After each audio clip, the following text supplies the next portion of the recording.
Contenta de recibir a Alberto a nombre de Latin American Studies para la última entrevista de este semestre. Realmente tenemos mucho terreno que cubrir, entonces voy a ir directo a lo primero que te quería consultar, Alberto. Es sobre tu faceta de poeta. Cuando estabas estudiando letras en Venezuela, formaste parte de los dos grupos más importantes de la poesía de los años 80 en Venezuela, que fue Tráfico y Guaire. En Tráfico hay un manifiesto donde se comienza parodiando un verso del reconocido poeta Vicente Gervasi: de la noche venimos y hacia la noche vamos, reemplazándolo por de la noche venimos y hacia la calle vamos. Quería que nos contaras un poco de ese momento y de tu participación en esos dos movimientos. Bueno, buenas tardes, muchas gracias por la invitación y por estar aquí. En Venezuela, en general, hubo una gran tradición de la literatura francesa y poca incorporación de cierta tradición literaria como anglosajona. Y en los años 80 se da un poco estos movimientos de poetas que lo que quieren es como incorporar aquello que se llamó la poesía conversacional, digamos, reaccionan de alguna manera frente a esa larga como tradición francesa, incorporando más algo que venía en la poesía latinoamericana y que estaba ya pues desde mucho tiempo, desde Ernesto Cardenal o no, pero en poetas como el peruano Antonio Cisneros, José Emilio Pacheco en México, incorpora un poco toda esa poesía de lo coloquial. Por eso es el juego de pasar de la nocturnidad a la calle y tener la posibilidad. Los dos grupos tienen esos nombres. Uno de los grupos era el grupo Tráfico, que apelaba obviamente al tránsito, y el otro era el grupo Guaire, que es el río que cruza la ciudad de Caracas. En Venezuela se había hecho ya poesía de ese estilo.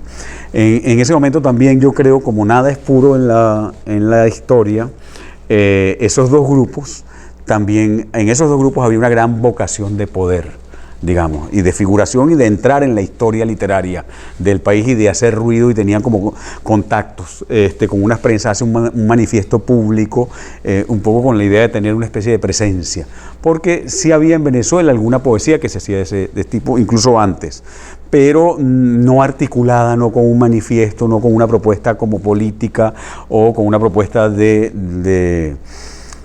tener de convertirse en un grupo y en una referencia literaria. Yo había estado viviendo en una ciudad del interior que se llamaba Barquisimeto, y empecé justamente a estudiar literatura en la Universidad Central en Caracas, y ahí conocí a Armando Coll, que era uno de los poetas del grupo Guaire, y yo escribía poesía, y entonces a partir de ahí entré un poco como por casualidad en ese primer grupo Guaire. Después me pasé al Tráfico, con el que políticamente estaba como más de acuerdo. En el 85 publicaste tu primer libro de poesía, y ya para el 90 publicas un libro de cuentos cortos, de prosas cortas, que se llama Edición de Lujo. Y hay mucha ironía en cuanto a la política sobre el propio oficio de escritura. Y quería que nos hablaras un poco cuál era tu relación con la política en ese momento. Yo desde como muy joven tuve una relación con lo de la política. Yo estudié con los jesuitas en un colegio en Caracas, bachillerato, pero era becado, porque mi papá era profesor de ese colegio, y era un colegio para gente con mucho dinero, y yo era, digamos, los becados los ubicaba muy rápidamente, porque no pagábamos, y las monjas o los profesores le daban un sobre a uno mensualmente, donde todo el mundo ya sabía que uno no pagaba, y eran o los hijos de los profesores o los hijos de los choferes de autobús. Y entonces teníamos una cosa como segregada. De alguna manera, entonces, yo no sé por qué, pero cuando yo ya estaba en la adolescencia, en el Segundo año de bachillerato era como maoísta, digamos, tenía una cosa ahí, una especie yo he podido ser un gran resentido, por suerte no lo fui, digamos, ¿no? Algo más cambió en mi vida, pero sí vivía como un poco esa confrontación. En esos años también los jesuitas tenían parte de lo que es como su formación, tenían toda esta banda y este costado más hacia la teología de la liberación, que en aquel momento estaba como fuerte. Yo nací en el 60, ¿no? Serían mediados de los 70. Y entonces yo también entré como en una onda con los jesuitas, más cercana a la teología de la liberación. De hecho, yo fui jesuita, intenté después ser jesuita, me metí en el seminario 2 años y me salí. Y todo eso estaba muy ligado a la política y a la preocupación por el país, por la realidad, por la relación política de alguna manera. Entonces, yo empiezo a estudiar letras, me voy al seminario, en el seminario todo, digamos, el seminario de los jesuitas, el seminario quedaba en un barrio popular, donde hacíamos trabajo político, digamos, cultural, trabajábamos con unas cooperativas en las montañas, con campesinos, todo eso estaba como ligado. Y cuando yo me salgo de la Compañía de Jesús y regreso a la universidad a estudiar letras, pues igual seguía interesado en el tema político. Es algo que todavía y la reflexión sobre lo que pasa en la actualidad, digamos, me interesa muchísimo. ¿Y cómo sales del seminario de estos grupos poéticos y llegas a la telenovela? Ya para el 89 comienzas a trabajar ahí. Bueno, porque es que la vida es así rara.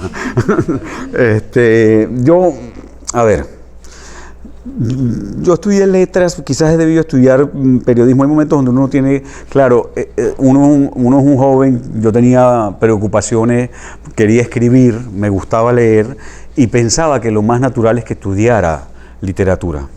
En realidad después yo descubrí que no me interesaba ni la vida académica, como proyecto de vida, ni la docencia. Por lo tanto, ni tampoco la investigación. No sé que he podido estudiar periodismo y seguir leyendo o escribiendo, pero estudié letras. Yo no sé, en Venezuela,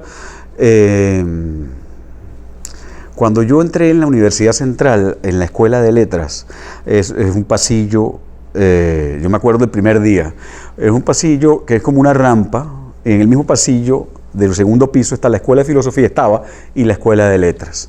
Cuando uno iba subiendo había un cartel enorme con una bota y un letrerito abajo y arriba.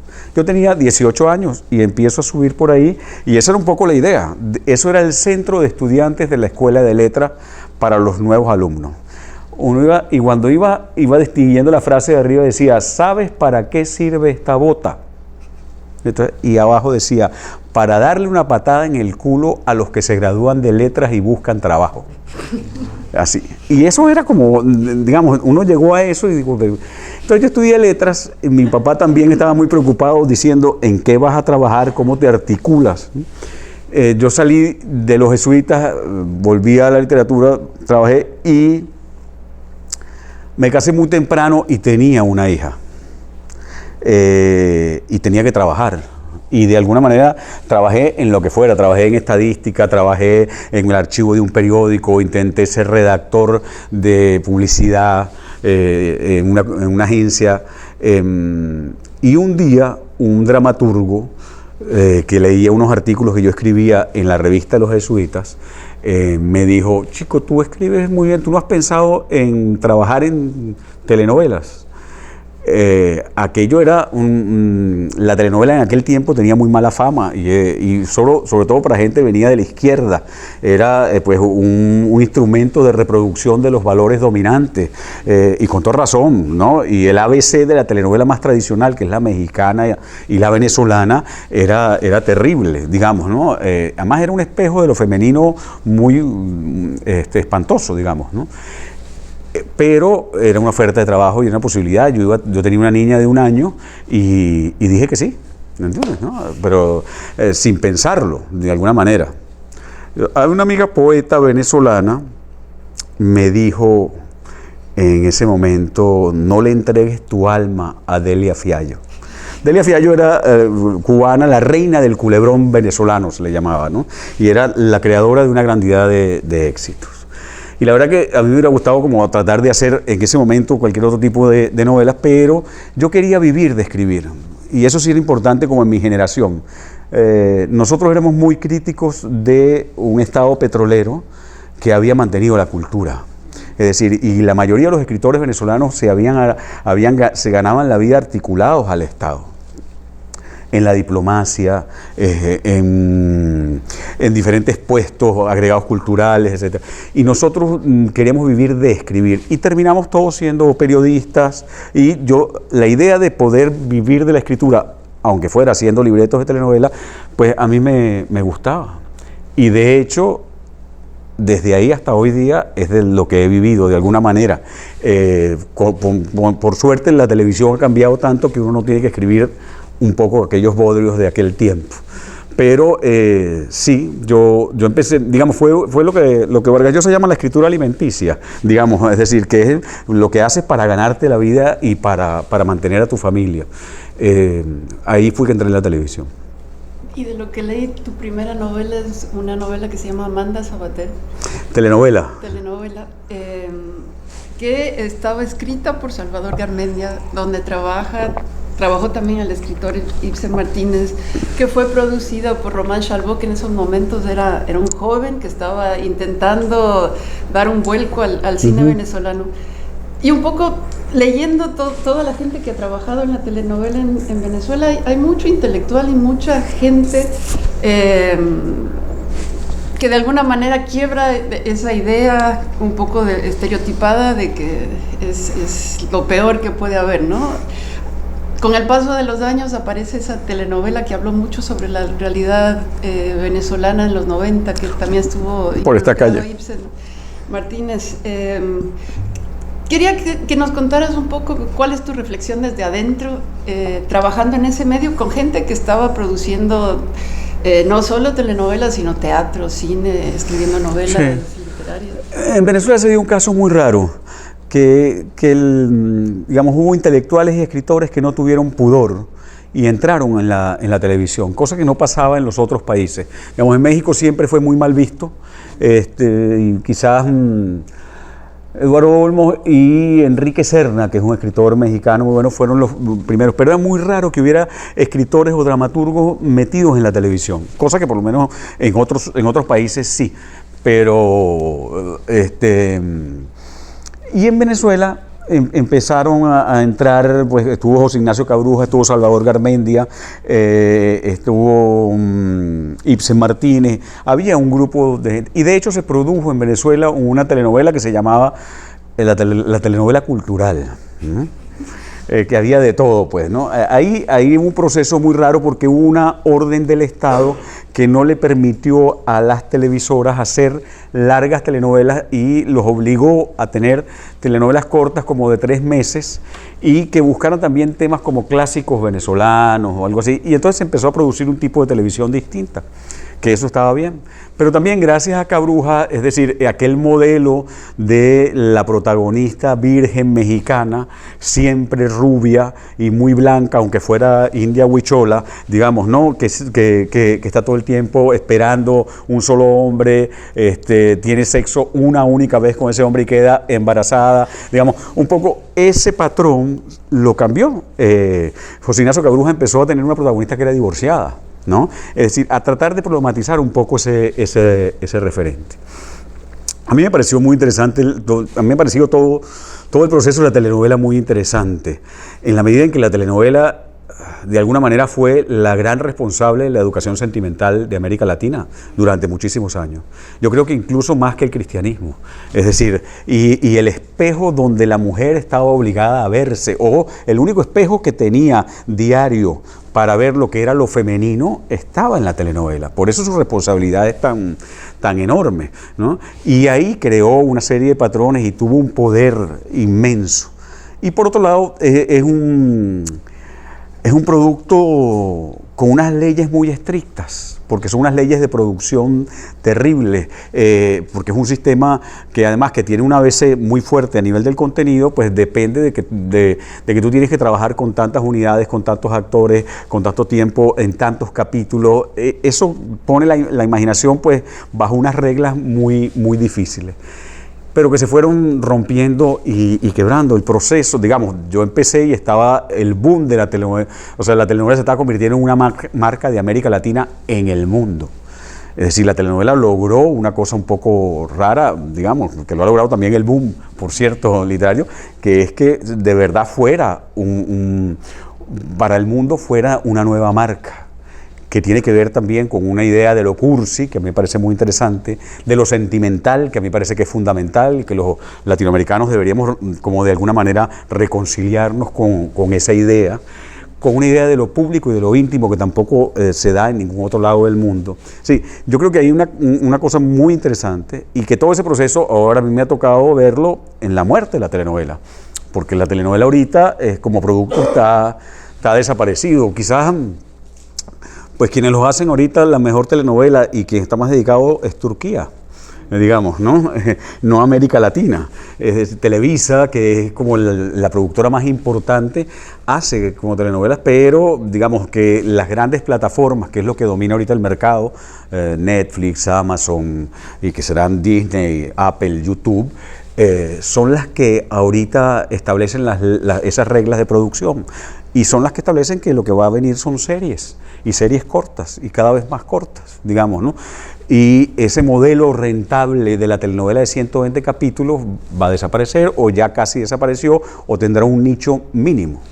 Es decir, eso también tiene que ver con el tipo de audiencia y los cambios de la audiencia. En Televisa tienen un término que a mí me fascina porque habla perfectamente de para quién trabajan ellos, que es 55 más. Que es, dice, no, tú sabes que estamos aquí, entonces, por ejemplo, yo estoy escribiendo ahorita una cosa para Televisa y me manda la productora y me dice, es que esto quizás está muy moderno, recuérdate de 55 más. 55 más son las señoras de más de 55 años que son su público, pero eso te da un poco la idea del tiempo que le queda a ese tipo de televisión, ¿no? De la vida y los años que le quedan a esa industria. O cambian, ¿entiendes? Que es un poco lo que están tratando de hacer ahorita, o desaparecen con las 55 más, ¿no? Pero en ese modelo que todavía siguió muy vigente y lo que tú acabas de decir, que prácticamente todas las personas en el hogar a las 8 de la noche se instalaban a ver la telenovela en la década del 80, bueno, 70, 80, 90, principios del 2000, permitió que surja un rival, por lo menos en México, que era el gran centro junto a Venezuela de Televisa. Aparece TV Azteca. Tú ya has pasado por Argentina y Colombia, y de pronto en el 96 haces una novela que se llama Nada Personal, que es un récord de audiencia que rompe los ratings de la telenovela de Televisa en ese espacio horario en el que se presentaba, y donde por primera vez en México aparece el narcotráfico, aparece la corrupción, aparece los problemas de frontera entre Estados Unidos y México, y rompe todos los patrones hasta ese momento. ¿Qué ocurrió para que tú te metieras por ahí y que TV Azteca se animara a hacer algo tan radical? Es que, claro, en ese momento yo creo que México tenía una ansia de cambio fundamental, digamos, que estaba como en el ánimo de la población del país. El PRI estaba ya empezando a quebrarse, era posible ver la ruptura de esa hegemonía de 70 años, digamos, ¿no? Y ahí empezó y pusieron una licitación. Este era un canal nuevo, que era un canal del Estado que compra Ricardo Salinas Pliego, y él decide hacer una telenovela, y contrata una productora muy pequeña. Ellos no sabían hacer telenovela, y esta productora muy pequeña, ahí había un venezolano que yo conocía, que era un tipo muy loco y fabuloso, que había pasado 13 años en Radio Venceremos en El Salvador, que se llamaba Hernán Vera, al que le decían el Comandante Maravilla. Él era un gran saboteador de todas las grandes cosas solemnes y entonces contaba que en realidad a él le decían Comandante Maravilla porque lo suyo era el asombro y cada vez que iban por la selva le decían aquí está el volcán y él decía qué maravilla. Todo le parecía maravilla, no se refería a su épica. Pero entonces Hernán, junto con Epigmenio Ibarra y Carlos Payán, que era el fundador del periódico La Jornada, que tenían otra visión, decidieron tratar de hacer una telenovela distinta. Esta telenovela, que es nada personal, también se monta sobre algo muy importante y bueno, que es el asesinato de Colosio. México vive sobre el asesinato de Colosio y nosotros hacemos una telenovela, es decir, yo vivía en Venezuela, ellos llaman a Cabruja, ¿no? Cabruja empieza el proyecto y se muere antes de terminar el primer capítulo y vuelven a hacer como una especie de búsqueda y me eligen a mí y entonces yo voy a México. Y entonces un poco la telenovela se monta sobre el asesinato de un fiscal, de un procurador. Es decir, el referente era Colosio, en una sociedad acostumbrada como era la mexicana a la falta absoluta de transparencia en todo y lo que pasó un poco con Colosio. Para nosotros fue complicado en algún momento porque tenía uno la sensación de que la gente podía esperar que la telenovela dijera lo que no decía la justicia, es decir, quién mató a Colosio. Nosotros teníamos incluso un personaje que era Carlos Salinas de Gortari, que buscamos un actor igualito, pelón, y con las orejas como puntiaguditas, y lo pusimos de espaldas. Él siempre estaba de espaldas. Y nunca se decía su nombre, pero era Carlos Salinas para todo el mundo.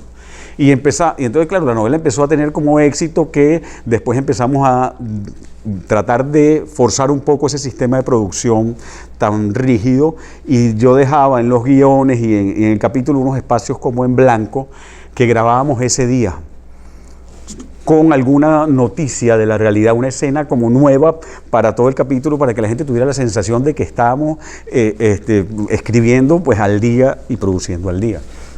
Entonces, claro, ahí funcionaron muchas cosas, todos estos elementos que te digo, pero también yo creo que funcionaba un país que estaba deseando alternar. De hecho, estaba cuando Zedillo reconoce el triunfo de Fox, era un país que también aspiraba a la democracia y en ese sentido también el Televisa era un poco como el PRI, digamos, ¿no?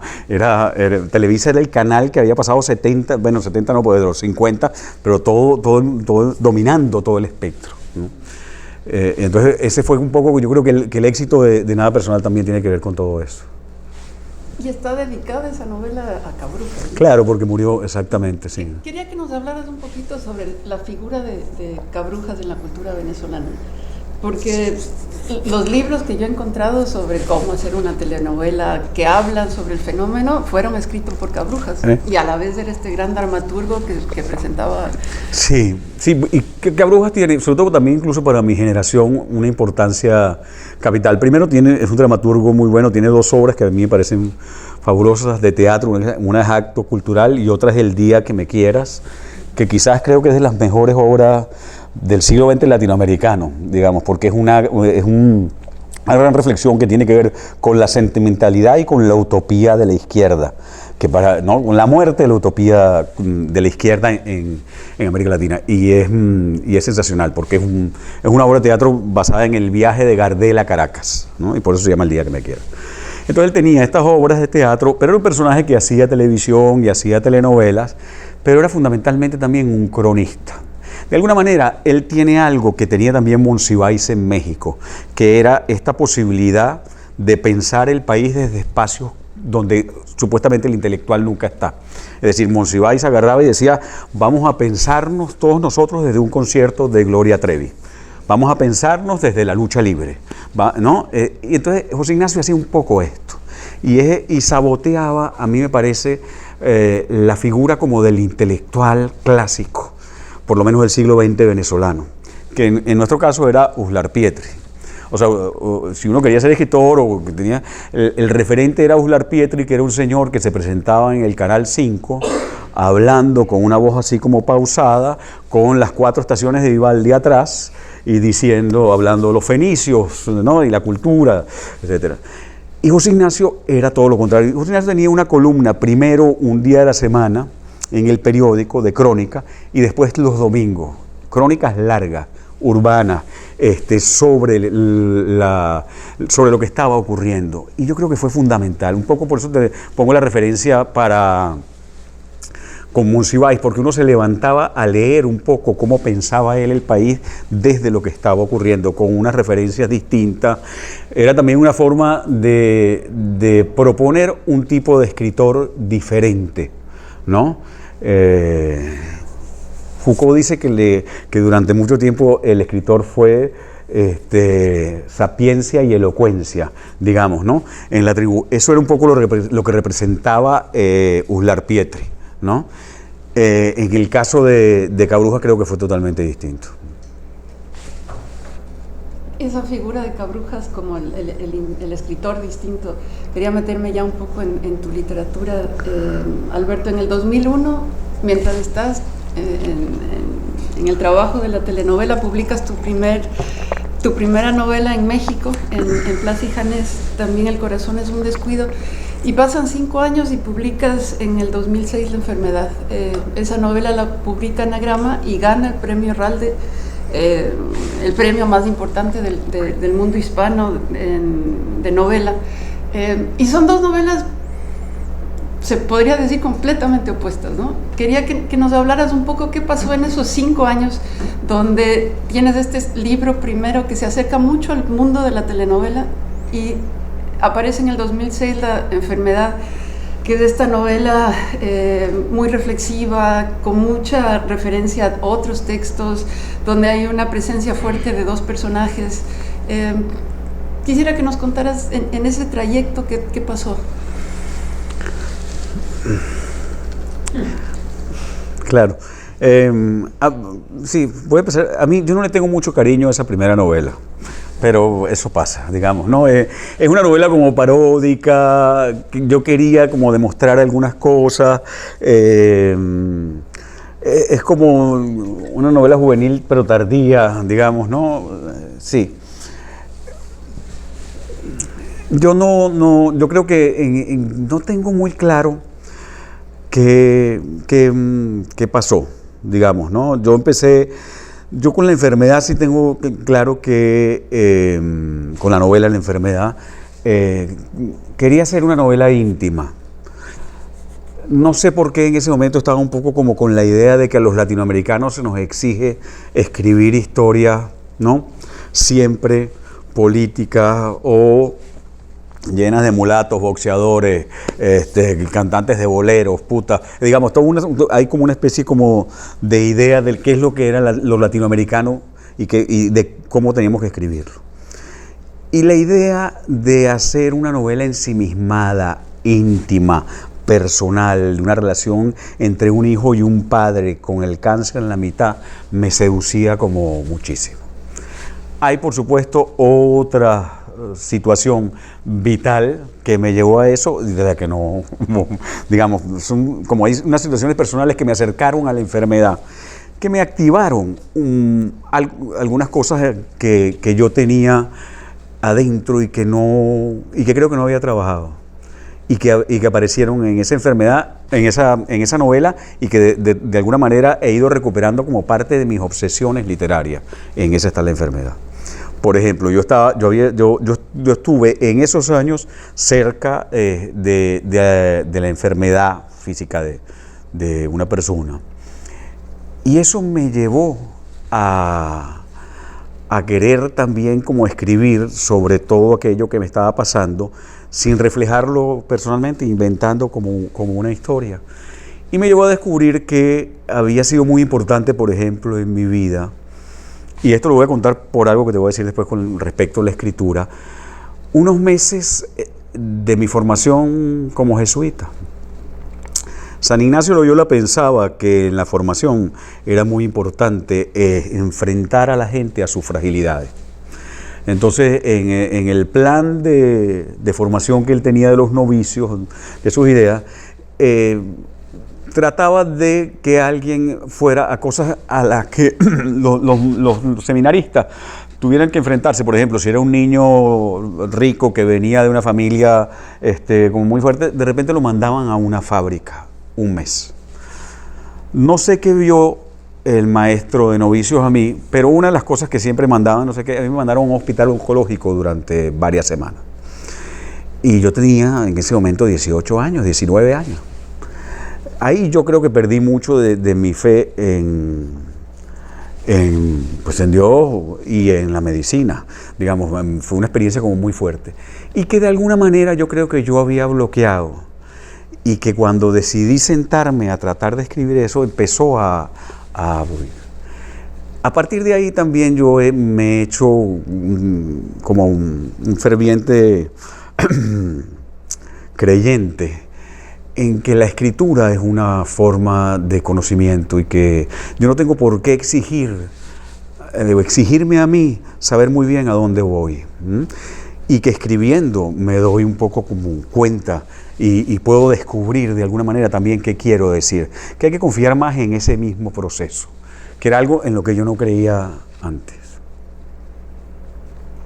Y como si no tuvieras que hacer en esos años, comenzaste a escribir una columna semanal para un suplemento dominical de un periódico que se llamaba El Nacional.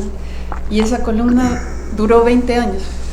Y de esas columnas salieron 2 libros. El uno se llama Alta Traición del 2008 y otro Un País a la Semana del 2013.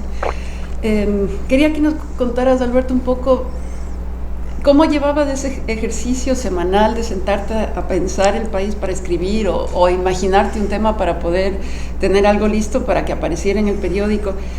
¿Cómo fue eso operando sobre tu escritura y cómo fue cambiando el país mientras lo ibas haciendo? Lamentablemente el país no ha cambiado demasiado en esos 20 años, digamos, ¿no? Pero yo empecé a escribir eso muy además fascinado con la posibilidad de ser como Cabrujas, digamos, ¿no? De tener ese héroe que para mí era Cabrujas, esa maravilla que podía producir semanalmente en mí, de querer tratar de entender un poco la realidad a partir de sus columnas. Entonces cuando me la ofrecieron dije que sí y traté de empezar también un poco como el espíritu de la crónica, cosa que me parecía muy bien. En ese momento también cuando empiezan los años mucho más fuertes a partir del 92, del golpe de Chávez y después con su triunfo electoral en el 98, con una realidad mucho más confusa, mucho más difícil, mucho más polarizada, cosa que también me permitía meterme en algo que me interesaba. Y para mí fue una experiencia como extraordinaria, maravillosa, aunque pues en la dificultad de que siempre hay más domingos que cosas por decir. Entonces, a veces uno se sentaba un poco como frente a la máquina con la idea de decir, a ver cómo me repito y que suene a novedad, digamos, ¿no? Que es un poco la dificultad frente a la experiencia de la crónica semanal y el artículo como de opinión. Pero sí, es de las cosas, además me dio una relación como con los lectores muy interesante. O yo no sé cómo será en los otros países, pero el lector venezolano que Venezuela se consumía muchísimo periódico y era parte como del debate público. Al principio la columna era personal, eso quiere decir que un domingo yo podía tocar un tema político, pero otro domingo podía hablar de mi abuelo, o yo otro domingo podía hablar del béisbol o de lo que fuera. Poco a poco con el creciente proceso de polarización en el país, todo empezó a estar contaminado por la política y por todo lo que estaba pasando.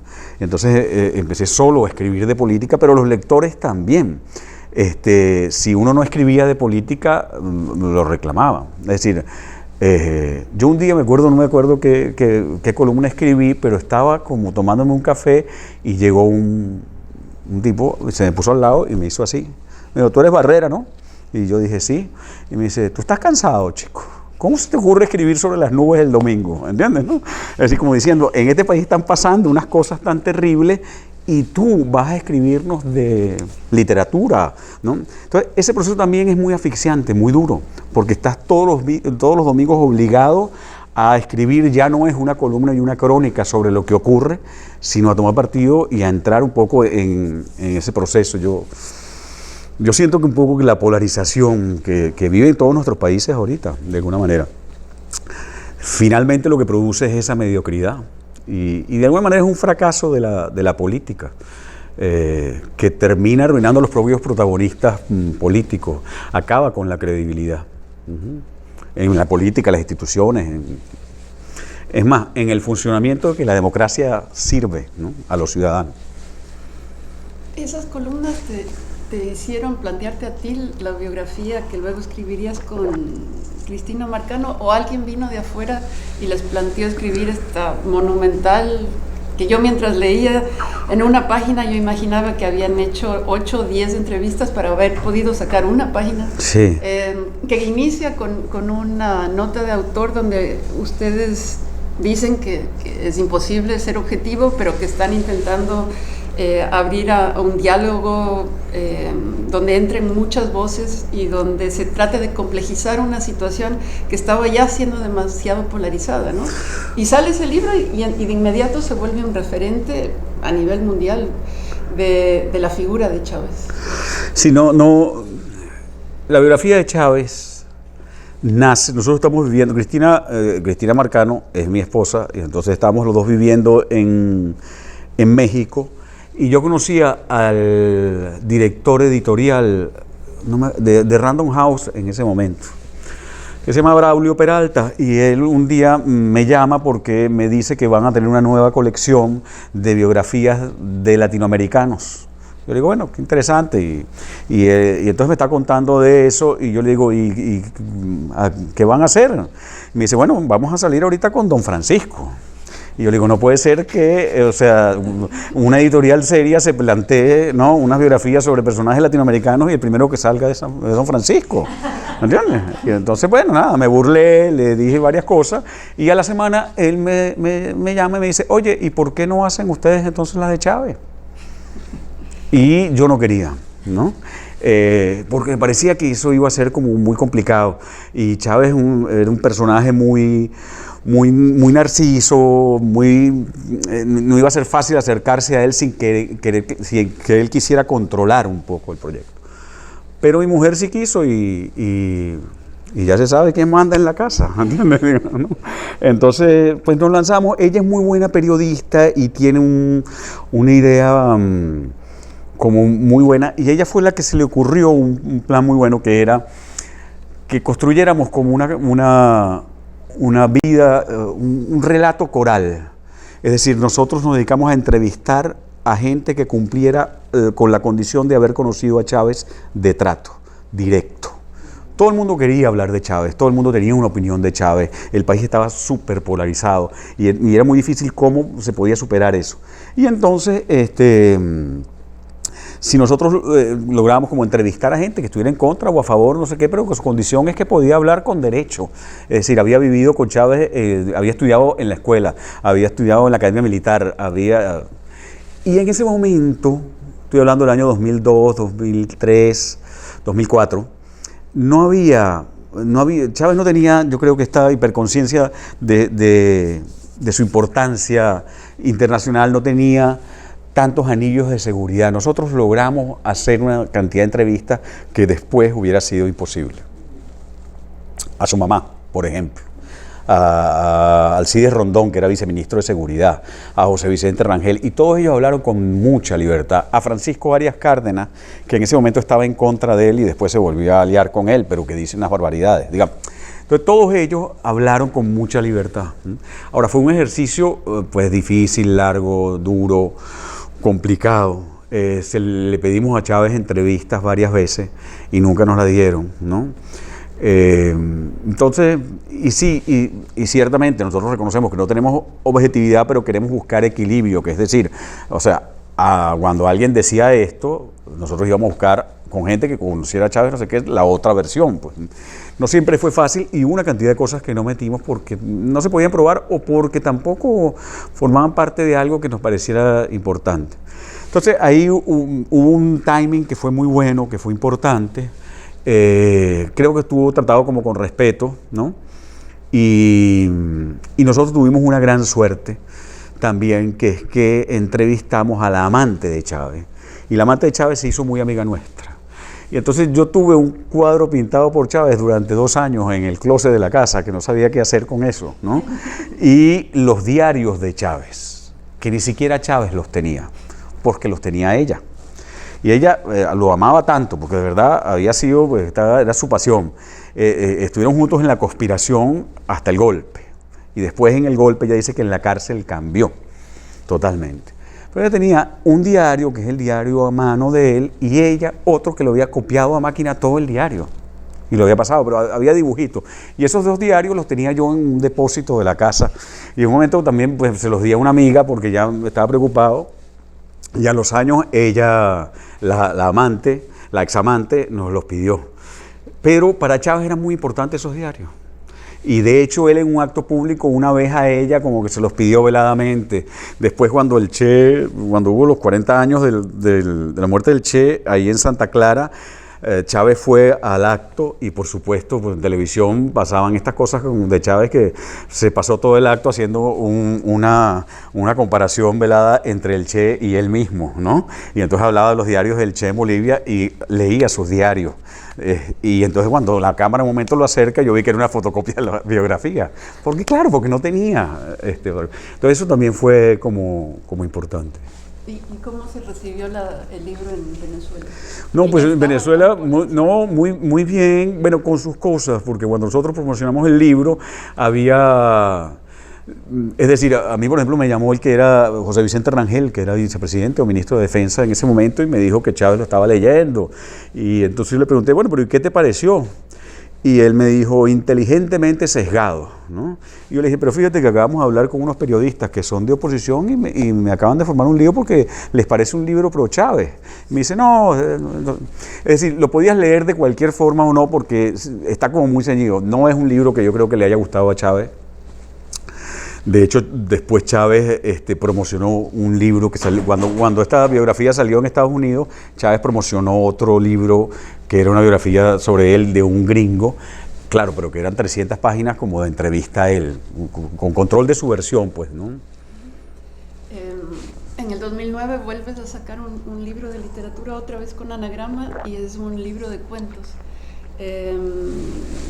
Y aparecen historias de pareja, aparece otra vez una historia de padres e hijos, pero me da la sensación que a partir de ese libro comienza a entrar de una manera ya muy deliberada la realidad nacional venezolana, tu literatura, especialmente en ese libro con Balas Perdidas y con escritores famosos. Quería que nos hablaras un poco de dónde salió ese libro, cómo te lo planteaste. No, otra vez, yo no soy un escritor como planificado, muy planificado, o nada planificado, digamos. Yo no tenía otra novela y yo había quedado con Herralde en darle un libro. Ellos no querían publicar cuentos y a mí dije, bueno, pues ¿por qué no? Y le dije, oye, pero yo tengo unos cuentos, publiquemos los cuentos. Me costó mucho convencerlo. Y me faltaban 2 o 3, yo creo que estaba como cada vez más tentado en la cosa política, pero no es algo consciente, no fue algo que yo dije, bueno, ahorita me voy a poner en esto. De alguna manera, Balas Perdidas es un cuento que tiene muchísimo que ver con cosas que a mí me preocupaban y me preocupan, que son la polarización, la separación de una sociedad por la polarización política, familias incluso divididas y el tratamiento que hacen los medios de comunicación de las noticias y de la realidad y la participación de los medios en toda la política. Y entonces yo creo que son como intereses que están en mí y empezaron a aparecer. Pero Crímenes en rigor no tengo como para la editorial una novela, no había terminado, pero tenía yo un compromiso, quedamos unos cuentos, negociamos y eran los cuentos que tenía, digamos, y entonces así salió el libro. Me encantaría decir, yo lo pensé y la verdad que no, pero, tampoco. Y 2 años después de eso ya publicas una nueva novela que se llama Rating, que me parece que es muchas novelas dentro de una novela, ¿no? Es una novela contada a través de 2 personajes, un joven estudiante de letras que quiere ser poeta y un escritor de telenovelas desencantado de su oficio de 50 años. Y mientras se van encontrando estas dos voces, va apareciendo a mi ver una tercera novela que es un casi manual de cómo escribir un culebrón. Maravilloso. Tengo algunas poquitas citas. Sin chisme no hay telenovela. La telenovela es un género verbal, a pesar de los años no ha podido desprenderse de su herencia. La radio, la lógica de la telenovela se basa en los equívocos. El género tiene una única definición: una telenovela es una telenovela. Decía Gerardo Lima, como si estuviera citando a Aristóteles. Y ahí aparece la cuarta novela dentro de la novela, que me parece que es una novela clave. Aparece una telenovela que es el título de una de tus telenovelas. Quisiera saber quién es Gerardo Lima. Y también es un momento en el 2011 que está ocurriendo ya lo que nos estabas contando antes, de que la televisión, que la telenovela está quebrándose. ¿Por qué ese momento para escribir de ese mundo tan cercano a ti? Pues tampoco, no lo sé, digamos, yo creo que yo quería hacer como una especie de ajuste de cuentas con la telenovela y con ese oficio con el que ya llevaba muchos años, con la telenovela más tradicional, ¿no? Me gustaba trabajar con... yo estaba cumpliendo 50 años. Me gustaba jugar con esto que había sido yo, que era un joven que quería ser poeta en la escuela de letras, y un hombre de 50 años desencantado de la televisión, ¿no? Estos dos que de alguna manera se van encontrando entre la ilusión del muchacho que quiere escribir y el cínico que ya le vale madres un poco todo, ¿no? Por otro lado, me parecía interesantísimo como poder compartir los trucos y las reflexiones sobre la telenovela, en general como un género tan importante, digamos, ¿no? Y a mí, digamos, es una cosa que está presente en la televisión. Y ahí hay una cantidad de personajes, entre esos Gerardo Lima, que yo fui conociendo. La industria de la televisión latinoamericana está llena de locos, digamos, ¿no? Y de gente insólita. O sea, eran unos creativos que llegaban a ser creativos, uno no sabe como por obra de qué, digamos, ¿no? Y entonces yo tenía una cantidad de cuentos que me habían tocado a mí, que siempre me parecieron maravillosos y que no había metido en algunos lugares. Yo creo que se acerca, hay un personaje que yo creo que todavía debe estar vivo, llamado Manolo Muñoz Rico, que era un argentino que terminó en Venezuela siendo como una especie como de gurú de la creatividad y de la dramaturgia. Y ahí me tocó escribir con él. Cuando digo que me tocó escribir con él, es que me encerraron en una oficina de un vicepresidente con este señor que lo único que hacía era dar vueltas, porque supuestamente ya se había metido demasiada cocaína en toda su vida. Tendría él como más de 60 años, ¿no? Y entonces él ya no podía escribir. Yo era un muchacho y me ponía una máquina a escribir enfrente y él daba vueltas y declamaba las escenas. Y yo tenía que escribirlas, ¿entiendes, no? Y entonces después llegaba la noche a mi casa, pero él era así, en estos términos: no se me ocurre, final de capítulo. Y entonces él decía, bueno, anota ahí, abre la puerta y ahí están Enrique y María Cristina besándose. Y final de capítulo, mañana vemos qué hacemos. Y entonces yo decía, pero Manolo, ¿y qué vamos a hacer? No, mañana, no te preocupes. Y al día siguiente yo llegaba y decía, anota ahí, ¿no? Y digo, sí, ¿cómo quedamos? Bueno, abre la puerta y los ve besándose. Y dice, ok, cierra la puerta y se va. Y entonces yo le decía, oye, no, Manolo, pues no se puede. Me dice, sí, no te preocupes, ¿no? Entonces, digamos, hay una cantidad de personajes que después además elaboraban teorías. Yo no sé si puse ahí en la novela también, había otro cubano, Tabaré Pérez, que era sensacional, que también frente a una novela en crisis lo traían a él como el gran creativo. Él venía de ser de repente director técnico, qué sé yo, pero por esas cosas de la vida llegaba a este lugar. Y entonces nos preguntaba a todos, bueno, la novela tenía un problema de rating, estábamos todos ahí, y él decía, a ver, cuéntenme, cada quien se echaba un poco la historia de la telenovela, y él de repente decía, a ver, ¿para qué hay un niño en una telenovela? Entonces todos nos quedamos así, dice, ¿para qué ustedes tienen un niño en la telenovela? Y entonces, claro, salía una señora que escribía con nosotros y decía, bueno, por la maternidad, para que no sé cuánto, no sé qué, y él escuchaba. Y seguía preguntando y al final decía, para que lo secuestren, coño.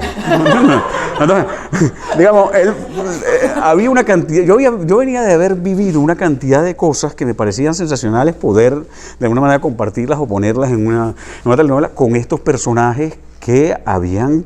Tú dices, no puede ser que detrás de esta industria que parece tan seria, que tiene este producto, haya todo este tipo de gente. Entonces, de alguna manera funcionaba. Y de hecho, en la novela queda muy mal la televisión, la telenovela, los gerentes, los actores, los escritores, todo. Y eso lo único que hace es confirmar que nadie de esa industria lee, digamos, porque... Pero te siguieron contratando. Claro, por eso. Digamos, a mí un amigo decía, oye, pero el gerente del canal donde tú trabajas lee, digamos, ¿ha visto algo de eso? Digo, no. Pero sí, de alguna manera es una visión como crítica, es un ajuste de cuentas como más personal mío con mi experiencia dentro de la industria. Y también al final entra como lo que venía luego, que estaba como muy presente a principios del 2000, que eran los reality, ¿no? Que claro, es cierto, hay una incorporación del reality. Sí. Y también queda muy clara la centralidad de Cuba con las radionovelas a todo lo que claro, pasó después, ¿no? Sí. Bueno, pero es que eso sí es fundamental, digamos, la deuda que tiene la telenovela, incluso en su formación con la radionovela y que nació en Cuba, absoluta. Yo todavía a veces lo noto en la escritura. Tú lees unos guiones o ves unos guiones y todavía esa deuda ese que hay en cierta televisión latinoamericana que le cuesta tanto pensarse en términos audiovisuales, ¿no? Es decir, y todavía es especie como de esa reiteración verbal de aquel personaje que sale y no puede actuar, sino que dice estoy contento. Entonces, o sea, por favor, digamos, justamente este medio es para que tú no digas eso, sino que yo me dé cuenta, ¿entiendes? ¿No?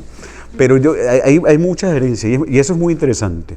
Y de alguna manera yo creo que en Chávez también hubo una incorporación en toda su retórica política de ese discurso sentimental de la radionovela, que tiene que ver también con la reiteración, con el efecto emocional, etc.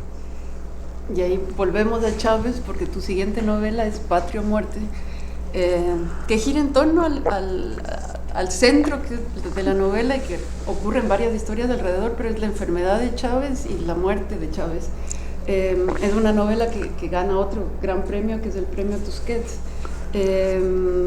Y es una novela compleja, ¿no? Es una novela donde aparecen muchas voces de distintos sectores, pero también que se siente una descomposición de la sociedad.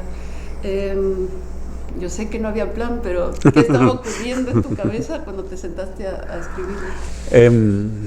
Yo estaba escribiendo yo quería escribir una historia sobre una niña, porque era una anécdota que me había contado una amiga.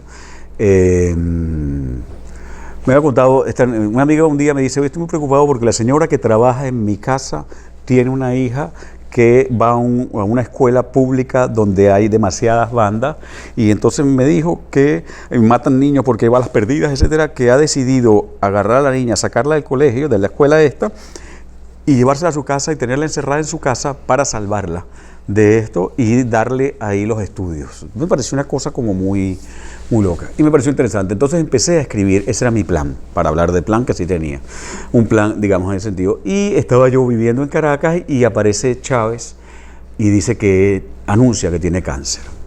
Eso cambió mucho la sociedad y yo empiezo a ver un poco cómo vamos viviendo como país y cambiando. Yo sigo escribiendo mi historia con otras cosas, pero voy siguiendo muy de cerca todo lo que está pasando con Chávez. Es un tema que me interesa mucho, es la enfermedad. Digamos, además, en el caso de Chávez en ese momento ya era un mito en construcción. Chávez hablaba desde la eternidad. Chávez había logrado, además, que tuviera la reelección indefinida para él, digamos. O sea, lo tenía todo, pero no contaba con el cuerpo. A mí eso me parecía como extraordinario. Y estoy en diciembre de ese año, yo abro un periódico oficialista, un periódico que se llama Últimas Noticias, de gran tiraje, muy a favor del gobierno, y veo una pequeña noticia en un recuadro que es una entrevista, una declaración de un escolta de Chávez, de un custodio policial de Chávez. Y este hombre dice que Chávez sufre en la quimioterapia. Y yo me quedo como, cuando uno tiene una especie como de revelación, de epifanía, y digo, esta es la noticia más subversiva que hay en este periódico y en toda la prensa nacional. O sea, es decir, frente al hombre que se ha estado tratando de sacralizar, ¿no? Aquí hay alguien que dice que el hombre sangra, digamos, ¿no? Esta idea de lo mortal. Y a partir de ahí yo empecé a sentir que podía haber un espacio simbólico para tratar de meter todo el país y de contar lo que éramos entre ese anuncio de Chávez de que tengo cáncer y el desenlace de la historia, ¿no? Y entonces empiezo a pensar esta historia de la niña y otras que voy pensando dentro de ese espacio. Y empiezo a hacer un registro muy serio y muy riguroso, porque quería hacer en eso muy estricto, de todas las declaraciones de Chávez durante ese tiempo. De manera de respetar también la gente que afecta a Chávez o no, respetar la enfermedad de él. Entonces Chávez, hay un registro muy serio de todo lo que aparece ahí, lo dijo, se vivió, apareció en la prensa tal y como está. Y es como el telón de fondo, el contexto de esa historia. Y todas las otras son como unas historias de ficción mucho más cercanas. Y entonces ahí me metí un poco como en ese tema. A mí me pareció interesante porque, bueno, tocaba dos cosas que yo había trabajado mucho, que era la figura de Chávez y el tema de la enfermedad, que también, por supuesto, la polarización, ¿no? Pero uno de las cosas interesantes con Chávez, creo yo, es que él era muy beligerante, pero no tenía épica. Digamos, Chávez hablaba como si hubiera bajado de la Sierra Maestra o hubiera tumbado a un dictador, y realmente nunca hizo eso, ¿no? Él ganó las elecciones de un país petrolero, le dio la patada a la mesa y cambió las reglas de juego, pero no tenía una épica, y yo creo que consiguió esa épica en la enfermedad, en esa batalla, digamos, en la que él de alguna manera incluso se sacrifica. Bueno, se sacrifica, él de alguna manera también utiliza eso políticamente, se convierte en una especie como de mártir, ¿no? Pero se lanza a una campaña electoral estando enfermo, con mucho dolor, sabiendo que se va a morir, y entra como en esa carrera. Yo creo que ahí conseguí como un momento que me pareció muy interesante, y por lo menos para compartir algunas perplejidades y ponerlas en el relato.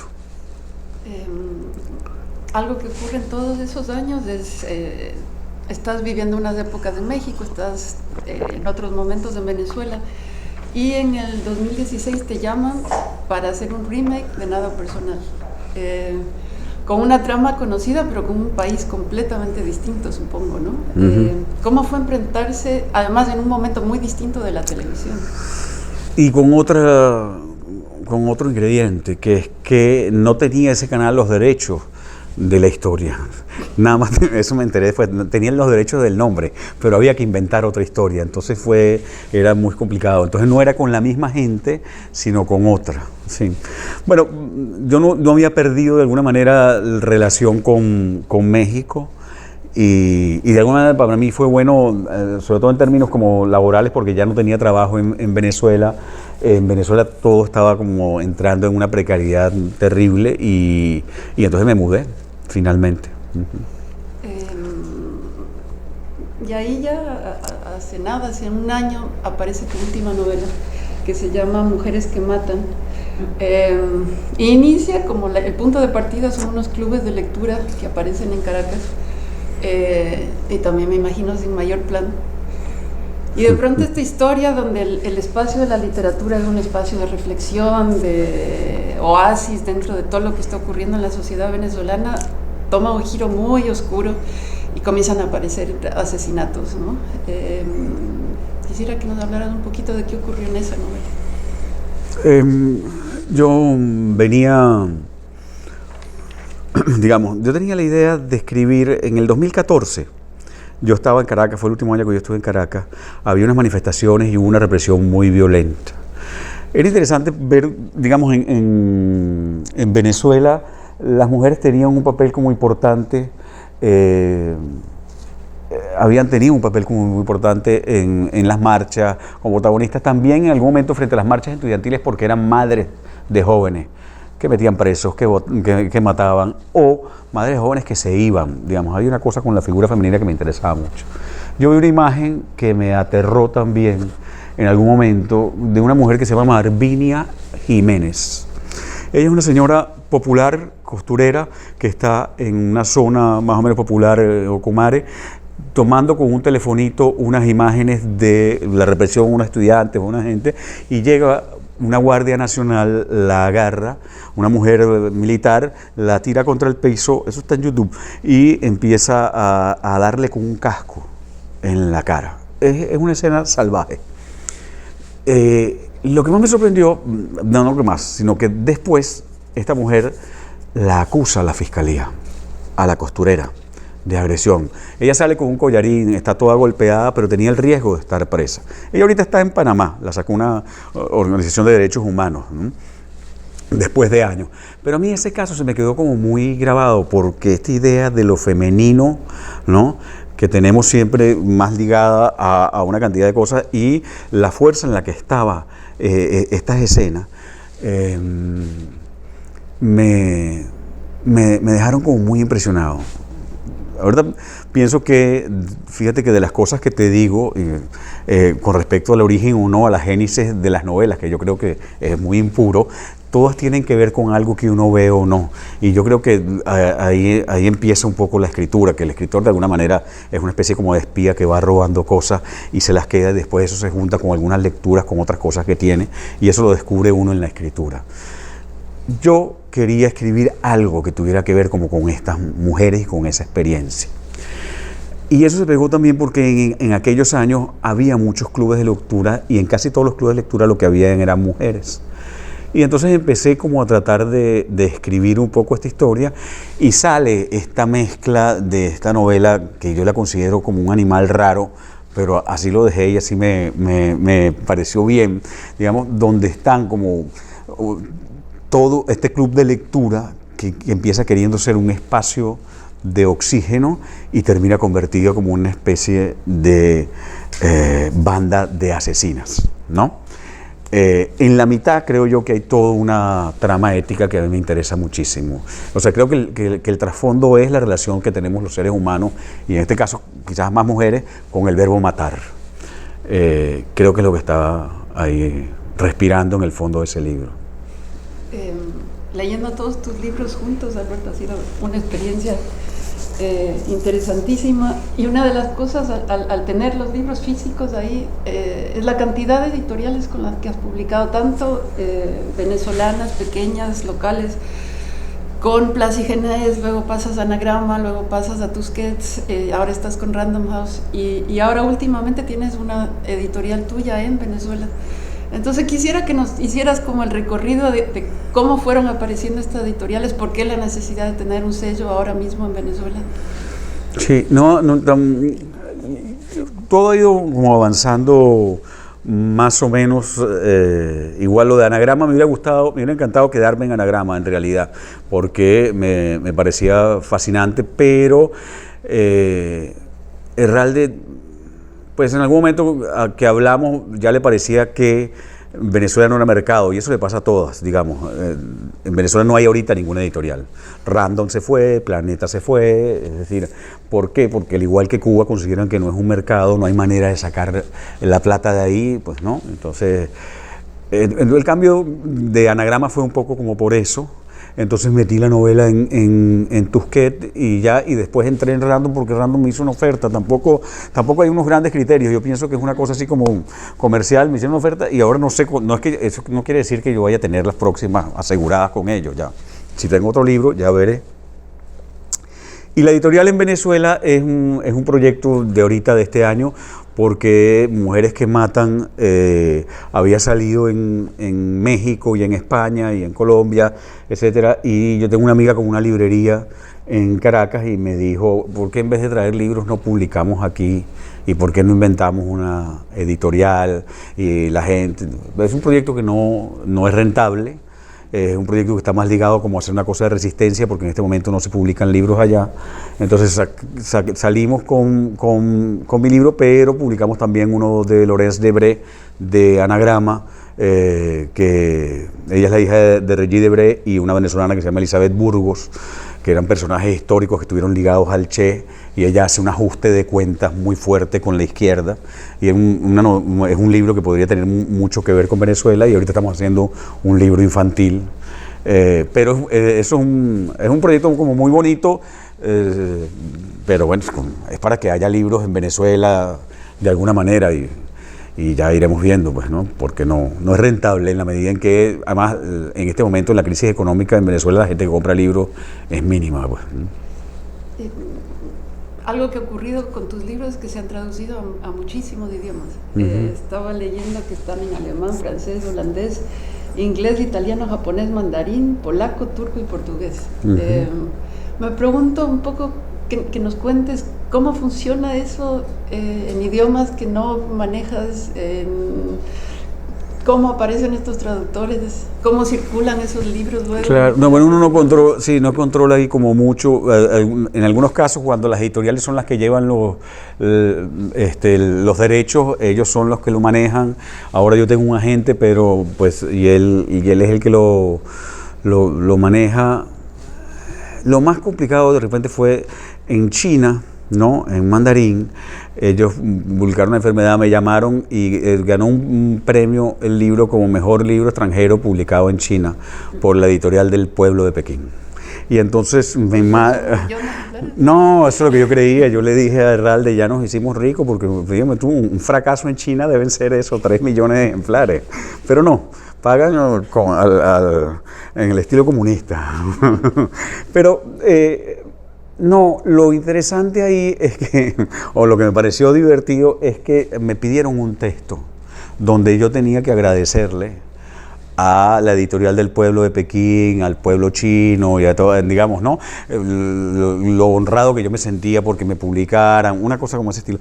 Por supuesto que yo la redacto en español. Claro, cuando me llega el libro no tengo ni idea de lo que dice y tengo una sospecha de que está súper alterado y que debo aparecer yo como un hombre que le da, bueno, todas las gracias al Partido Comunista, al Comité Central. Pero el resto no, yo de hecho algunas veces ni sé, por ejemplo, en esos idiomas, porque, digamos, con el polaco, que conozco a la traductora porque vive en Barcelona y entonces me pregunta algunas cosas, pero siempre, bueno, el libro es de los dos, de ella y mío, ¿entiendes? Y yo tengo que confiar más o menos en que salga, pues, ¿no? A ver qué tal. Y ya para cerrar, Alberto, que ha sido una conversación muy interesante, quería preguntarte, porque a través de tus libros hay muchas referencias a otros autores. Hay reflexiones sobre la escritura, hay menciones en el de la enfermedad sobre autores que han escrito sobre la enfermedad. Que nos contaras un poco quiénes eran tus autores preferidos en la adolescencia, que es ese momento que uno se obsesiona con la literatura, y cuáles son los autores que sigues leyendo constantemente ahora. Sí. Yo leía un poco lo que había en mi casa, que no era mucho. Leía mucha poesía porque a mi papá le gustaba mucho la poesía. Yo siempre digo que de alguna manera más mi relación con la palabra es algo que yo además recomiendo mucho, que mi papá leía poesía en voz alta. Y yo creo que eso es una maravilla y es una cosa que uno tendría que hacer con los niños siempre, porque da una idea distinta de las palabras y de su función, de su relación, de eso que tiene la literatura, que es sonido. Y de hecho yo todavía leo muchísima poesía y me parece sensacional. Entonces, y después leí un poco lo que podía llegar a mi casa por el círculo de lectores, ¿no? Pero por ejemplo, para mí fue fundamental Horacio Quiroga. Los cuentos de amor, locura y muerte me metieron en una idea de la experiencia literaria y de la experiencia de lectura que no esperaba, que creo que fue una de las cosas que me hizo querer escribir. Yo me leí cuentos de amor, locura y muerte y salí corriendo a escribir 17 versiones de La gallina degollada con los conejos, no sé, digamos, pero me parecía tan fabuloso que alguien creara ese y que te pudiera contagiar de ese miedo, de ese espanto, de esa... entonces, a partir de ahí, pues yo creo que me funcionó mucho. Después fue muy importante la lectura de Dostoyevski, que pasa mucho, que es como ese salto de la literatura como de aventuras a los temas profundos, ¿no? Y a la culpa y al remordimiento. Y después hay algo que también digo, porque a veces siento que no hemos rescatado mucho el post-boom, chicos. post-boom latinoamericano, que a mí me parece que está lleno de escritores muy interesantes, ¿no? Siempre queda como un poco como al lado, como si no fuera, digamos, José Agustín en México, Gustavo Sáenz, Skármeta, hay cantidad de autores que salieron ahí que son muy importantes, que quisieron, además que incorporaron otro tipo de narrativa sin la pretensión universal y complicada del boom, digamos, ¿no? Y para mí fue muy, muy importante. Después, claro, la llegada de algunas cosas que tienen que ver con anagrama y con todas las traducciones, por ejemplo, que para mi generación fue importante, la lectura de Raymond Carver fue definitiva. Y yo después ya de grande, a mí me marcó terriblemente hace unos años, cuando Carlos Fuentes dijo, no sé qué está esperando la academia para darle el premio a Coetzee. Yo dije, ¿quién será ese hombre que está hablando Carlos Fuentes? De eso no me acuerdo. Ahora de más, 10 años o algo. Estaba Fuentes vivo. Y me puse a buscar los libros de Coetzee. Y Desgracia y sobre todo La Edad de Hierro me mataron, porque era una forma, una posibilidad de abordar la realidad hostil, ¿no? Desde otra cantidad de puntos de vista. Bueno, yo quería agradecerte, Alberto. Estoy segura que habrá más preguntas de allá afuera, pero con un vino la seguimos. No, hombre, usted diga, no, por favor.